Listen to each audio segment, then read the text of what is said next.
Siri nzito ya herufi M kwenye kiganja, ishara ya hatima nzito isiyokuwa ya kawaida. Kuna watu wachache sana duniani wenye alama ya herufi M kwenye viganja vyao. Wengine huiona kama mistari ya kawaida, lakini katika tafsiri ya kiroho na kisaikolojia, mara nyingi huonekana kama ishara ya mtu mwenye uwezo wa juu, mwelekeo wa kipekee na maisha yenye mvuto usiokuwa kawaida. Hata hivyo, pamoja na bahati hiyo, kuna uzito mkubwa uliopo katika herufi M. Maisha yao huwa ya kupanda na kushuka kwa nguvu ya ajabu. Hapa kuna vipengele 7 vinavyoeleza kwa kina ukubwa wa hatima ya watu wenye alama hii mkononi, yaani herufi M. Kipengele cha kwanza, wamebeba hatima ya juu kuliko kawaida. Maisha yao si ya kawaida. Mtu mwenye herufi M kwenye kiganja chake mara nyingi huonekana kuishi maisha yasiyokuwa ya kawaida kabisa. Kila hatua wanayoipiga huwa na uzito mkubwa, ama wanapanda kwa kasi ya kushangaza au wanapitia changamoto nzito zinazowajaribu kwa kina. Ni kama maisha yao yamepangwa katika kiwango kikubwa zaidi. Hawaruhusiwi kabisa kuishi maisha ya wastani. Hii huwafanya wakati mwingine wajisikie kama wanabeba mizigo mzito usiokuwa unaeleweka.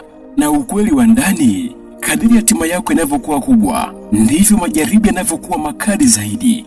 Kipengele cha pili, wanavutia wivu na upinzani bila sababu ya wazi. Watu hawa mara nyingi hujikuta wakipingwa na kuonewa wivu hata bila kuwa na sababu yoyote ile. Ni kana kwamba kuna kitu kipo ndani yao kinachowafanya waonekane wa tofauti, na hilo huwafanya wengine wahisi kutishika na kutaka kuwazuia.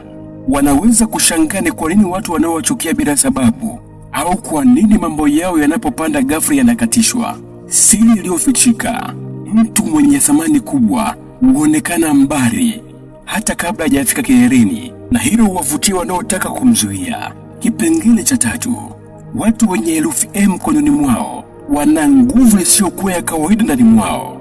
Wana angavu ya ndani yenye nguvu ambayo si ya kawaida kabisa. Mtu mwenye alama hii mara nyingi huyahisi mambo kabla haijaweza kutokea. Anaweza kukutana na mtu na ghafla akahisi kabisa kuna kitu ambacho si sawa kabisa, na mara nyingi hisia zao huwa sahihi kabisa. Hiki si kitu cha kupuuzwa. Ni uwezo wa ndani unaoweza kuwaongoza katika maamuzi, lakini pia unaweza kuwa mzigo kama watajua kabisa namna ya kuweza kuutumia. Wakipuuza hisia zao za ndani, mara nyingi hujikuta katika matatizo ambao waliweza kuiona mapema kabisa, lakini wakayadharau. Kipengele cha 4, milango yao ya mafanikio hufunguka ghafla, lakini pia hufungwa kwa kasi. Maisha ya watu wa namna hii inaweza kubadilika kwa muda mfupi sana. Leo wanaweza kuwa wa chini kabisa, lakini kesho wakapanda juu kwa kasi kubwa ya kushangaza.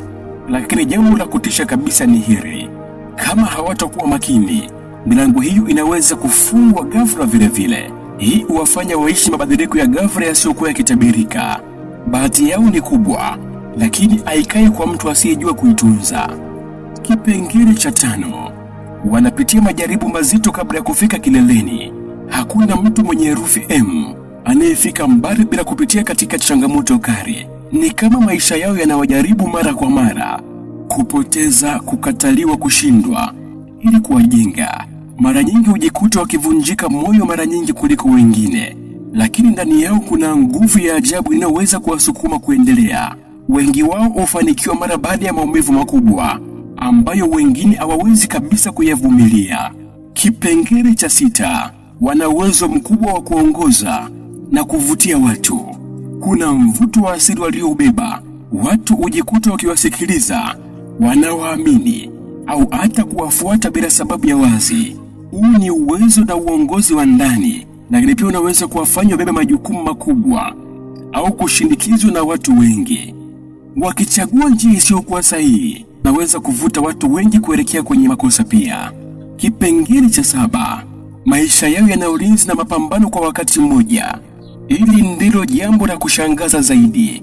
Watu hawa mara nyingi huokoka katika hali ambazo wengine wasingeweza kabisa kuokoka, kama kuna kitu kinawalinda vile. Lakini wakati huo huo wanapitia mapambano mengi yasiyokuwa yanaeleweka. Ni kama maisha yao yana nguvu mbili zinazovutana, moja ya kuwainua na nyingine ya kuwajaribu kuweza kuwashusha chini. Hawako peke yao katika safari yao, lakini wanapaswa kuwa makini sana kila hatua wanaweza kuichukua. Kuwa na herufi M kwenye kiganja sio mchezo kabisa. Ni ishara ya maisha yenye nguvu, mvuto na hatima nzito isiyokubali uzembe. Wengi waliona alama hii wana nafsi ya kufika mbali, lakini pia wana hatari ya kuweza kuanguka vibaya kama watakuwa makini. Hii si bahati ya kawaida kabisa, ni wito wa maisha makubwa, na kama hautakuwa tayari kubeba, unaweza kukugeuka. Msikilizaji, tafadhali subscribe katika madhabahu ya Siri za Kiroho, na kisha like video hii na komenti hapo chini. Niambie umejifunza nini katika video hii. Asante na kwaheri kwa sasa.